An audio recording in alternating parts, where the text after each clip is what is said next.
মা। ছোটোবেলার সব থেকে অপছন্দের মানুষ হচ্ছে এই মা।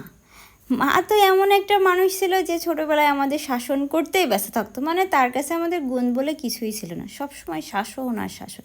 কিন্তু বড় হয়ে এতটুকু বুঝতে পেরেছি তার সেই শাসনের কারণেই আজ আমরা এতটা ভালো মানুষ হতে পেরেছি। আমার আম্মু কিন্তু ছোটোবেলায় আমাকে প্রচুর মারধর করতো, মানে আমি দুষ্টুমি করতাম না এটা বলা ভুল, আমি এমন এমন কাজ করতাম যে কারণে আমার মার মাথা গরম হয়ে যেত। এমনও হয়েছে মাগরিব আজানের আগে বাড়ি আসার কথা, মাগরিব আজানের পরে এসেছি বলে দরজার সামনে দাঁড় করিয়ে রেখেছে।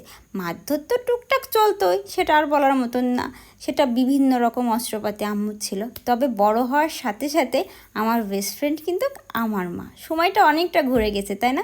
একটা সময় যার ভয়ে আমি একটা কথা বলতে পারতাম না, সেই এখন আমার বেস্ট ফ্রেন্ড, তার সাথে আমি সব কিছু শেয়ার করতে পারি। তো আজ ভাবলাম মা মেয়ে মিলে একটা ছোট্টখাটো পার্টি অ্যারেঞ্জ করা যাক। মানে দুপুরবেলা আমি বাসা আসার পরে বেশ ঝুম বৃষ্টি হয়েছিল আর আমি ঘুমাই পড়েছিলাম আর আপনাদের ভাইয়া দোকানে চলে গিয়েছিল। তারপর বিকেলবেলা বসে বসে কি করব, ভাবলাম যে অনলাইনে কিছু খাবার অর্ডার দিই। চিকেন ফ্রাই, বার্গার অর্ডার দেওয়ার পরে আম্মুকে ফোন দিলাম, তুমি শিগগিরই কোল্ড ড্রিঙ্কস নিয়ে চলে আসো। তারপর আম্মু বললো কোল্ড ড্রিঙ্কস না, চা খাবো। এরপর দুধ, চা এবং বার্গার দিয়ে খুব সুন্দর করে একটা বিকেল মা মেয়েতে কাটালাম। ওই যে বেস্ট ফ্রেন্ড বলে কথা, বেস্ট ফ্রেন্ডের সঙ্গে মাঝে মাঝে কোয়ালিটি টাইম না কাটাইলে কি হয়?